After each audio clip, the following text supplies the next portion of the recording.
Sure. Okay. Okay. Time to start. So, anything from anywhere?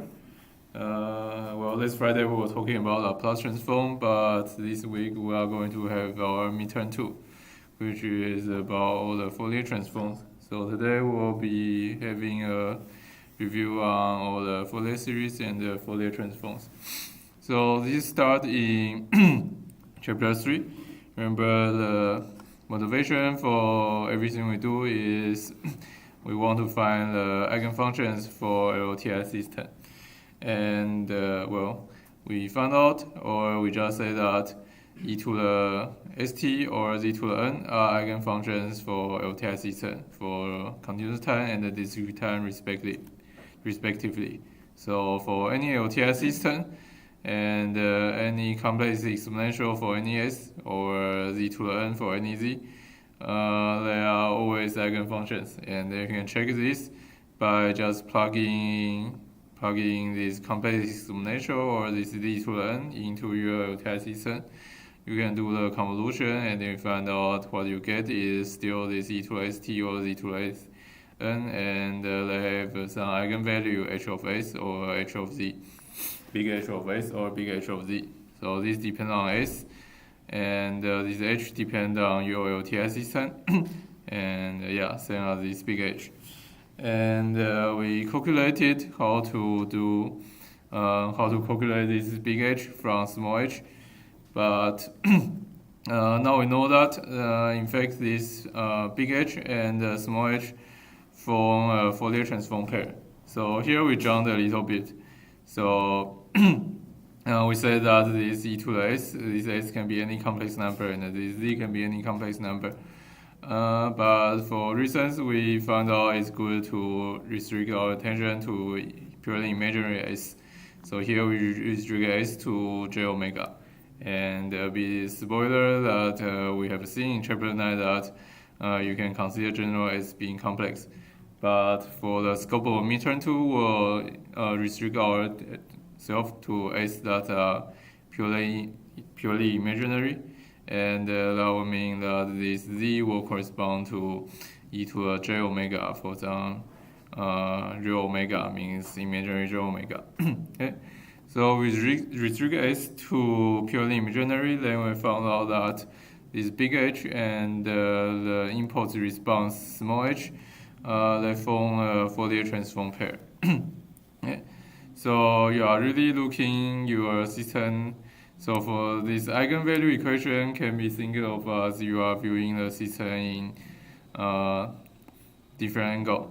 So in the time domain, our system, we have this convolution equation that we derived in chapter 2. We found out that any LTI system can be characterized by those impulse response small h.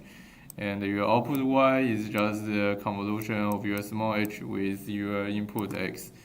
And but if you do Fourier transform on both sides of this equation, y equal to h convoluted with x, then because of the Fourier transform property, we find out that the Fourier transform of y, so you get this big Y, that can be viewed as a spectrum of this small y equal to big H. Now you don't have convolution, you just have big H multiplied by big X. And so this big H is the Fourier transform of small h, and big X is the spectrum of X. And you can think of as this big Y is the coefficient of small y when you try to write it in terms of e to the j omega. And this big X is the coefficient of small x in terms of e to the j omega. So this is like e to the j omega times h of j omega equal to the output. So the input has a times e to the j omega, then the output is big H times this a times e to the j omega.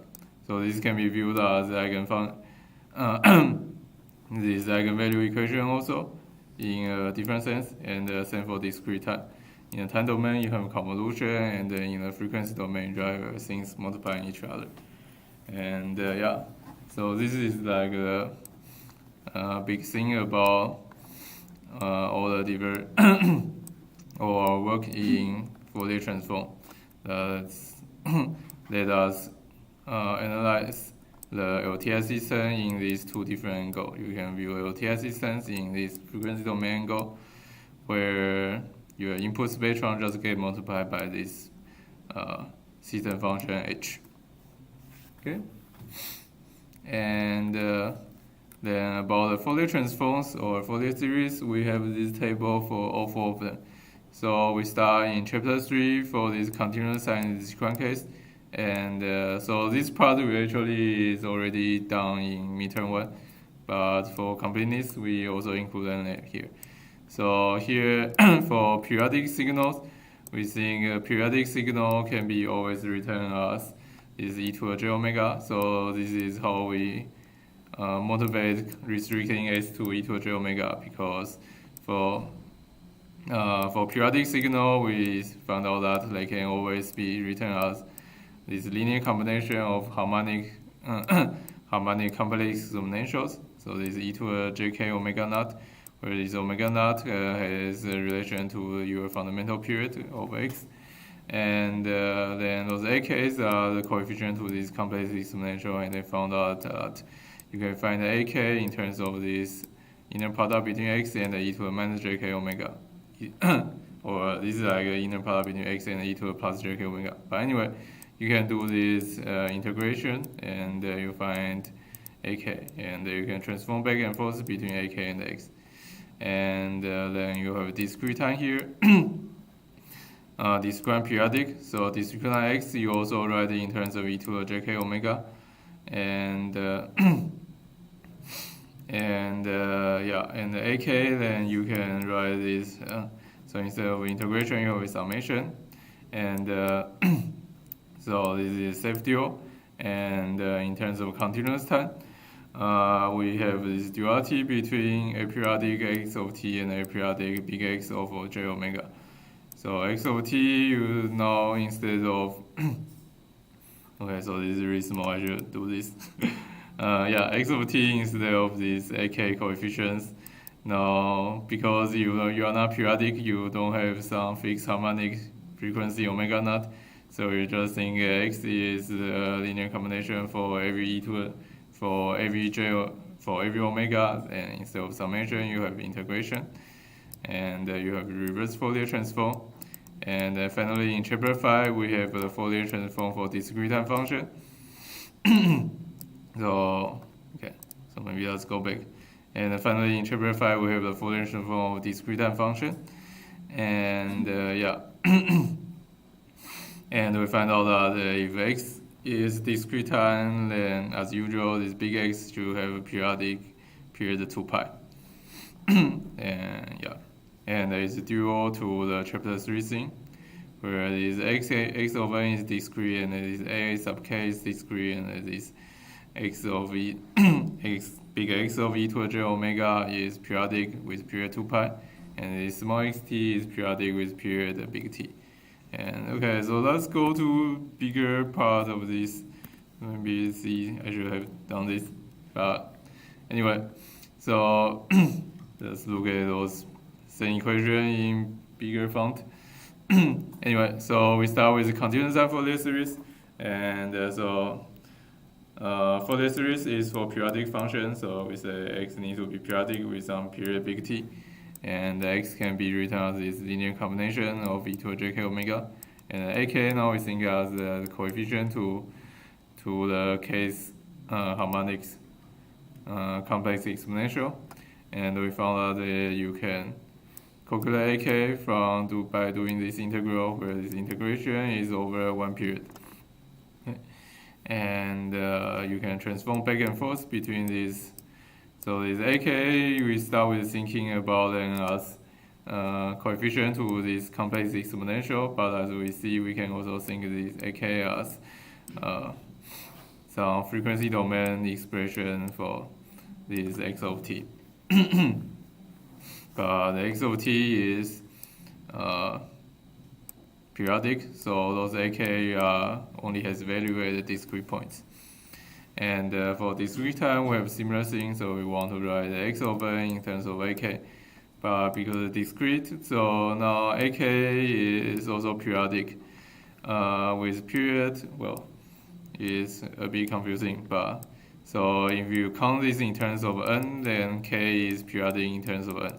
So you see the summation is in this bracket n, means like big N consecutive numbers. And but you can also think about what is K omega naught. And then if you count the periodicity of this AK in terms of K omega naught, then you find it's periodic with period 2 pi.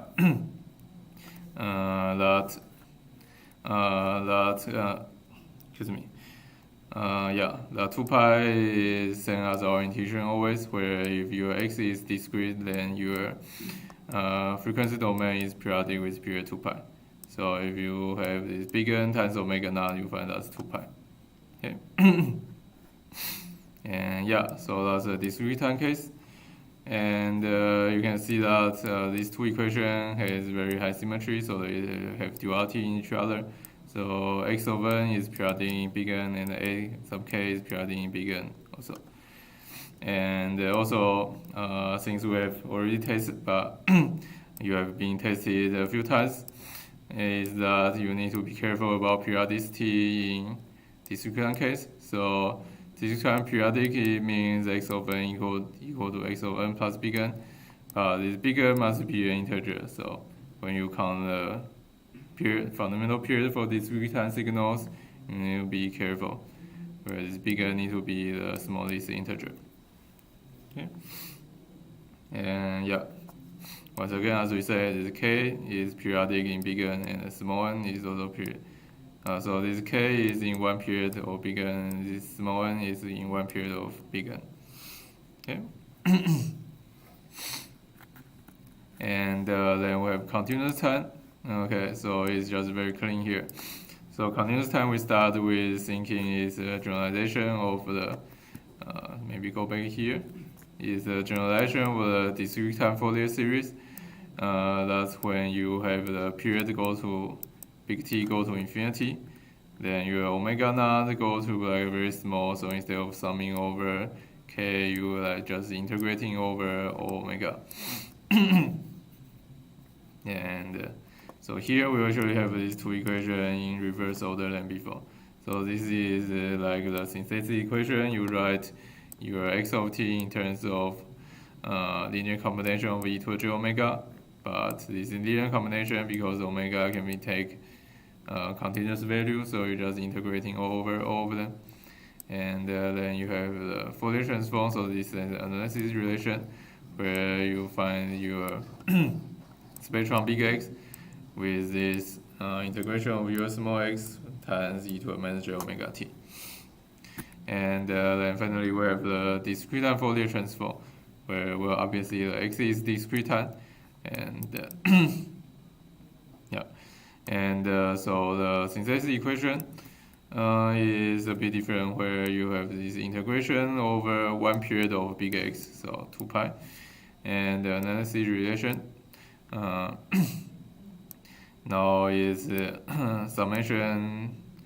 You need to sum, so because X is discrete, you have summation here, and the summation is from minus infinity to plus infinity. And then we have some comparison to the continuous time Fourier transform here. Okay.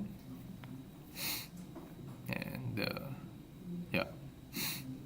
Okay. So here are the basic equation. Any question? So yes, those are the equations that is theory. You can derive everything from them. But obviously there are properties that can simplify the calculation a lot. So for a lot of problems, we'll use the properties instead of doing a brute force integration or a summation to find the Fourier transform, etc. And something that technically was in range of previous chapter is this convergence of Fourier series. So yeah, I want to talk about convergence for everything together. So remember, we said that we kind of view the Fourier transform pair as you can always transform back and forth. but for some beta signals, you cannot go quite back and forth because, say, the integration won't converge. And we kind of focus on what happens if you have bad time domain signal. So really, you only have bad time domain signal when the time domain signal is continuous. So when time domain signal is continuous, remember we have the square function and you have Gibbs phenomena, etc. Okay. And in the discrete, if your time domain signal is discrete, then you go to a time domain, sorry, you go to frequency domain, you go back, you don't really get the trouble. But for time domain signal being continuous, then you need some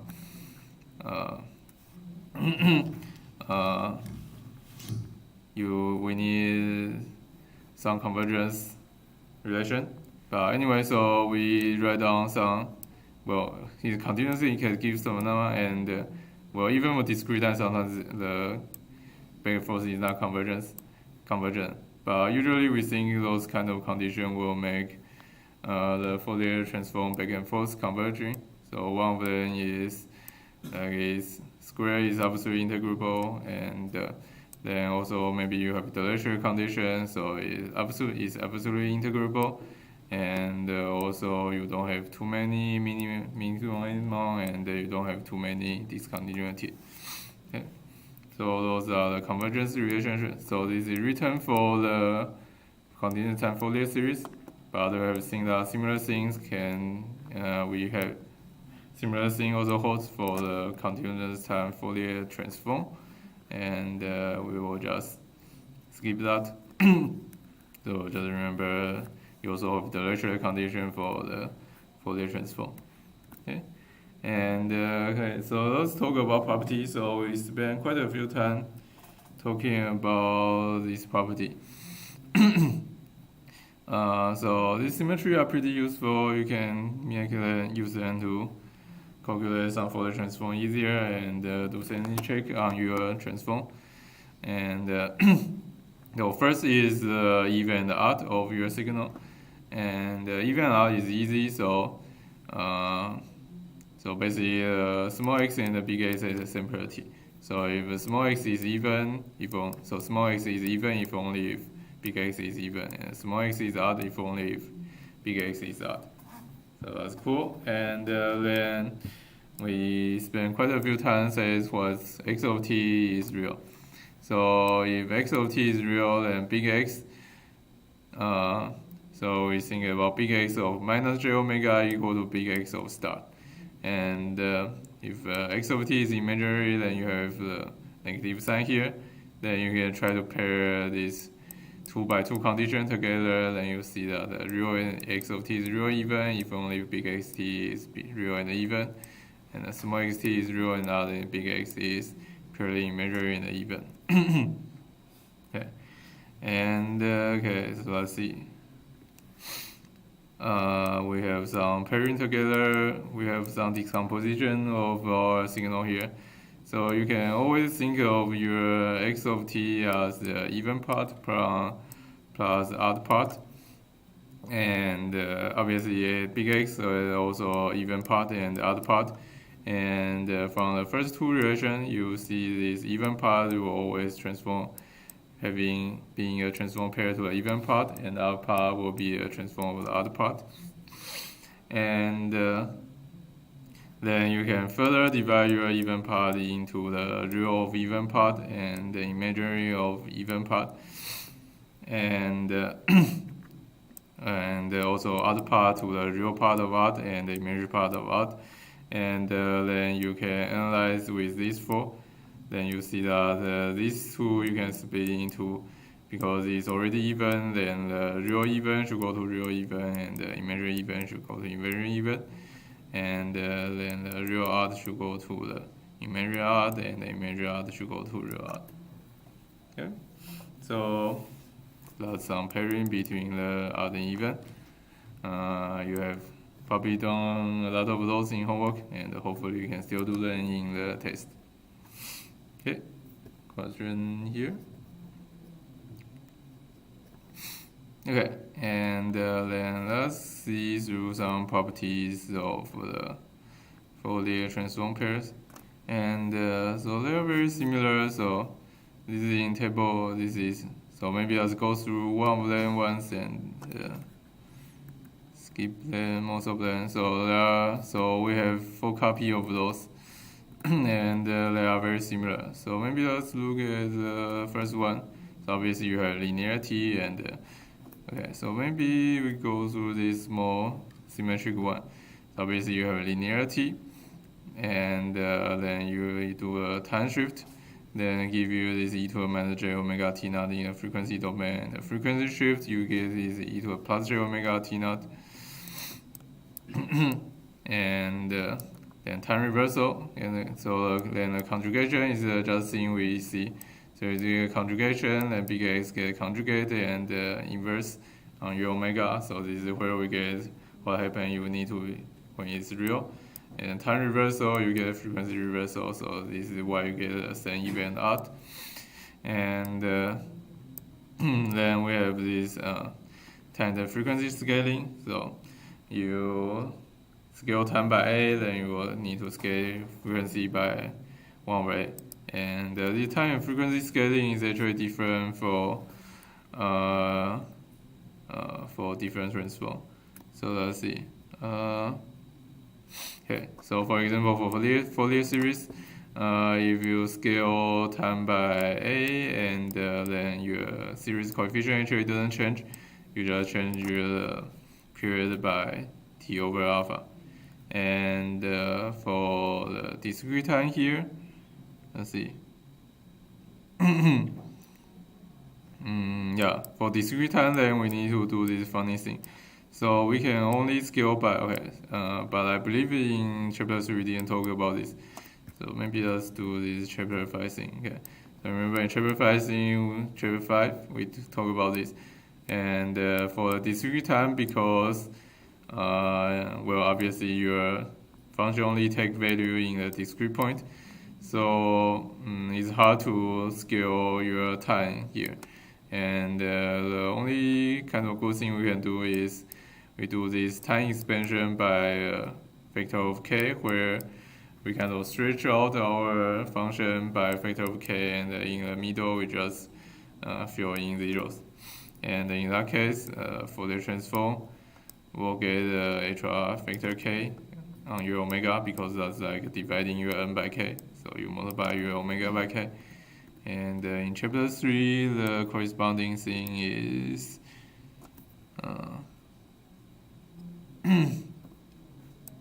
okay, it's a bit weird. Yeah, well, it seems like you are dividing your a by n, ak by n. Okay, yeah, but your period will change here. Anyway, so for the discrete time signal, the time scaling is weird. And then we have our convolution relationship. So this is true for all the Fourier transform. Yeah, true for all 4 of them. So you have convolution in the time domain, you have multiplication in the frequency domain, and you have frequency multiplication in the time domain, you have the convolution in the frequency domain. Although there are different normalization here. So you see you have HR2 1 over 2 pi here, and let's see here. Okay. Yeah. Yeah, so since you always have the HR1 over 2 pi here, so that's just things that will depend on our convention, I believe. And so here we will provide a table, so you remember all those convention about 2 pi. For our convention, the convolution one is always nice. So if convolution in time domain, you always have multiplication in the frequency domain.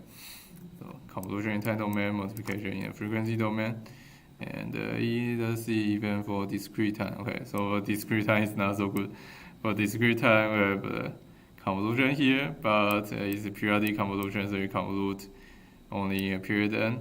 And then the multiplication, you get the HR big N here. And oh, yeah. So normalization here is to get HR big N here, when you do this convolution to multiplication. But you have multiplication to convolution, and there is no bigger. And for the continuous and Fourier series, okay. And now we have convolution, and you also get extra big T to multiplication, and you have multiplication to convolution. Okay. So yeah, there are some constants. So you can look up the tables. But the general idea is convolution in time domain, then multiplication in the frequency domain, and multiplication in time domain, and you get convolution in the frequency domain. Okay. And then we have a differentiation, which is you do differentiation in the time domain, you get extra j omega in the frequency domain. And integration now is weird. Integration in so you have this 1 over j omega, that's like the inverse of this j omega. But you also get a really weird extra pi x over 0 delta of omega term. Just need to remember. And then by symmetry, differentiation in the frequency domain, you get minus j omega t. We usually move j here. And then the conjugation we have already seen. And in the end, we have the possible relation, which says the energy in a time domain always equal to the total energy in a time domain equal to total energy in a frequency domain. But we also have the weird coefficient around, so here we have 2 pi, 1 over 2 pi, and okay, so here we also have 1 over 2 pi. And let's see, different ones. Chapter 3, then we have 1 over n in the time domain, and chapter 1 we have 1 over t in the time domain. Okay. And that's differentiation, and let's see. I think. Okay, and okay, so we can talk about a little about this. So that's differentiation and difference. So difference is less funny, less interesting than differentiation, because difference you can, so for discrete you have a difference, and difference you can just derive from time shift and the linearity. But accumulation, that you have really funny vectors. So accumulation, you have this 1 over 1 minus e to the minus j omega vector from inverse of difference, but you also get this weird delta function term. Okay, it's an impulse term. Okay. And chapter 3. Yeah. But difference you can see here. So for the 3.2, where both the time domain and the frequency domain are discrete, then you don't see the extra delta function here. So you see here is finite thing. Because when both of them are discrete, then you have a lot less possibility to be divergent. Okay. And okay, so those are properties, and let's talk about something. Okay, and then one thing we talk about is periodic signal. So it's a bit funny concept. That is, so we talk about Fourier series and the Fourier transform, and we say Fourier series is for periodic signal, and the Fourier transform is for a periodic signal. But we found out that we can also write Fourier transform to periodic signal. And what happens is you will have delta functions. So they become delta functions such that, go back. So you have delta functions. So remember, maybe let's go back here. So we think about you get some delta function on your big X. So when you have your X, so you think about this synthesis equation, you integrating over this big X with omega. Then on those discrete value of big X, then you will get some discrete value of AK, just like here. Okay. So if your X of t is periodic, then you will get some delta function on those k omega naught. And let's see, I should go to like 10. No. Yeah. So equation is like this. So if a periodic signal, then you think it's like a Fourier series of those AK. Then in terms of continuous Fourier transform, then you get the same AK but times 2 pi and at the point of those k omega naught. Okay, delta function is those k omega naught. So you can integrate it over omega and pick up some AK value at k omega naught. And similarly for discrete Fourier transform, you have x of n written as the summation ak, and your big X will also be the summation ak, and omega at 2 pi k over n, where 2 pi over n is omega naught. But now it's a little bit different, because for discrete x, we think this big X should be periodic with period 2 pi, and so this is big X only for one period, only for omega between 0 and 2 pi. And so those spikes should be repeating itself for every 2 pi, and we found out that what happened is you can just change the range of the summation of k. So instead of summation of k being from 0 to n-1, so like a n range, big N range, you can just sum this k from minus infinity to plus infinity, and that will give you all the spikes here. Okay. Any question about writing Fourier transform periodic function? Okay, and then some conceptual thing. We have those filters idea. So this really, okay. So this really goes back to the idea we have started, right? So we say we can view a system in a frequency domain as you are just multiplying the spectrum of input with your system function, and then you can pick this big H as some nice function. So think the big H, if you look at this, then you will just filter all your input X with some frequency domain. So maybe like a low pass filter, your big H only is 1 in some low frequency range and 0 elsewhere. Then your output Y will just be your input X on this range and all 0 elsewhere. So you can do filtering. And so you have low pass filter, and then you can have high pass filter, and you can have band pass filter, etc. Okay. So that's a filtering idea.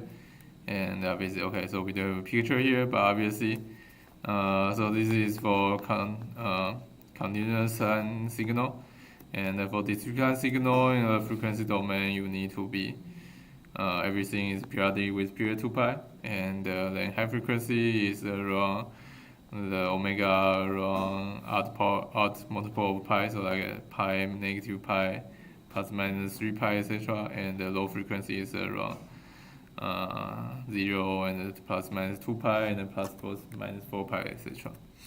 Okay, so those are filters. And finally, we are almost the last topic. We talk about the Fourier transform are very useful for solving those linear constant coefficient equations, and we're thinking those with the LTI condition.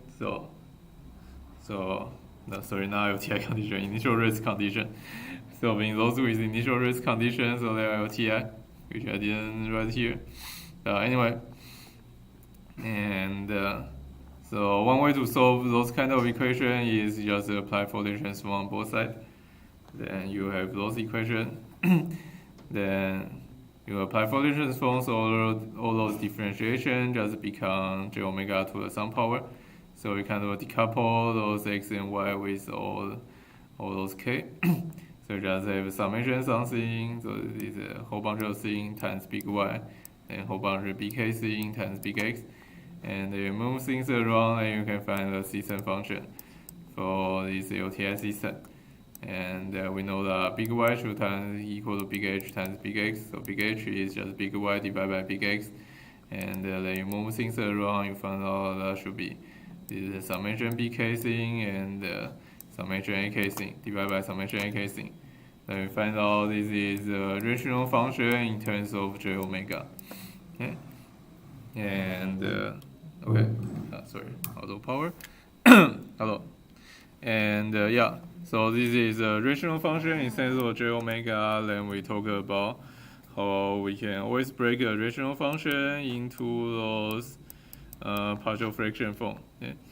And how you do this is you will have some polynomial over another polynomial, and you want to factorize the polynomial down here into all the roots. And okay, well, I'm missing one slide. Yeah, but okay, so this is the easier part. So you want to factorize the lower part into all those roots, then you try to solve this polynomial as all those individual fractions. So if x plus a here, then you have x plus a term, x plus b term, x plus c term. Then you have different constants up here, and you just need to solve this equation and then find out what a, b, c will match this polynomial. And so we say for any rational function, you can always write this. And I guess, yeah. And I guess it's, we are missing a little thing. But so this upper polynomial should have lower degree. So if it's higher degree, then you should do the division first. So you get an extra constant term here, like a0 here. And also, yeah, so that's really some extra things we didn't quite say here. Okay, so like if the higher polynomial has the upper polynomial has more degree, then you will have like some polyprime of x that you can just do division and you get a remainder that has lower degree than a lower polynomial. And also, if you get like some square here, then we found out that you will have extra term of like x plus a square and like a prime here, etc. And so anyway, so you do the partial fraction expansion. You can break your big H into those things. And why we do that is because we want to find small h from this big H.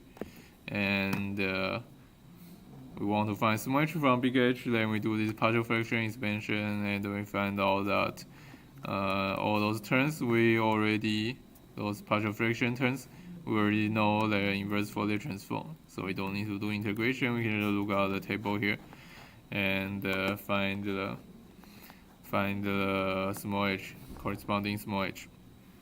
So like is 1 over a plus j omega is this exponential decay thing, e to the minus atu of t. And if you have square, then you have extra t here, and if you have nth power, then you have t to the minus 1 over minus 1 to the factorial. Okay? So the partial fraction expansion are nice. And okay. And here are some table. Okay, so maybe let's do, okay, and for discrete I have a similar thing, so I have a difference equation. So yeah, so you also do a Fourier transform on both sides. Then these time shifts give you extra e to the minus jk omega. And then you move things around, you find out the system function should be this some bk e to the minus jk omega, and some ak e to the minus jk omega. Then you find out this is a rational function instead of e to the in terms of e to the j omega. Okay, and then you can do partial fraction expansion again.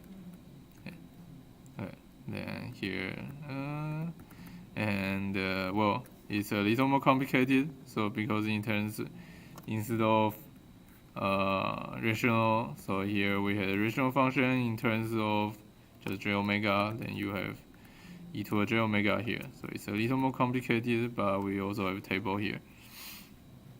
So, wait. Oh, so we are missing a little thing here. Okay, because somehow the table is not together. But yeah, so this is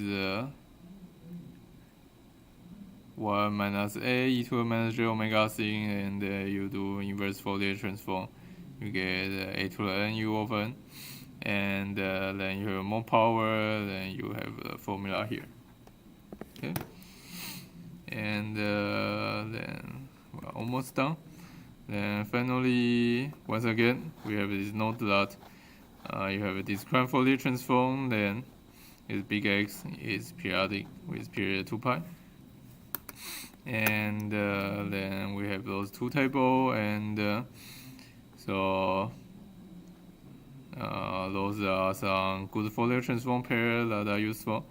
And well, first thing is this periodic periodic single Fourier transform we talk about. So periodic Fourier transform give you a whole bunch of delta function with the same coefficient ak.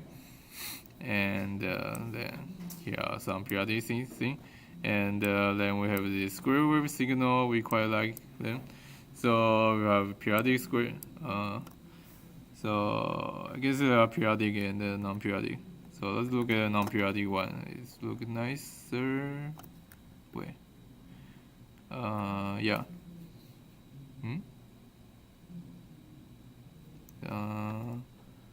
Okay, yeah. So here are the square wave signal. So you have a square wave signal in a time domain, then you get a sinc function. Although somehow we didn't write anything sinc here. But anyway, so we have the sinc function that's like a sin theta over theta, although it's actually sin pi theta over pi theta. But you see you have a square wave signal in time domain, then you have a sinc function in the frequency domain. And there is a sinc function in the time domain, then you have a square wave function in the time domain. It's like a good pair we like. And also another good pair we like is those impulse train. So we found out that you have these evenly spaced out delta functions, impulse train in the time domain, then you also have impulse train in the frequency domain. And well, their spacing is inverse to each other, so you have the spacing being t here, then you have a spacing 2 pi over t here. And then also a good thing to remember is delta function Fourier transform to 1. And yeah, and the time shift for delta function is e to the minus j omega t. That's for continuous time. And for discrete time, then we have the same periodic signal equal to okay, some kind of periodic impulse train with coefficients ak. And yeah, and then we have those exponential decay cutoff at n equal to 0. Then go to this 1 over 1 minus a e to the minus j omega we talk about, useful for solving difference equation. And then we have a square wave. But square wave goes to not quite sinc function, it has sine over sine. And then you have a sinc function, then you go to periodic square wave with period 2 pi. And delta function always go to 1, and time shift for delta function go to e to the minus j omega. Not. Okay.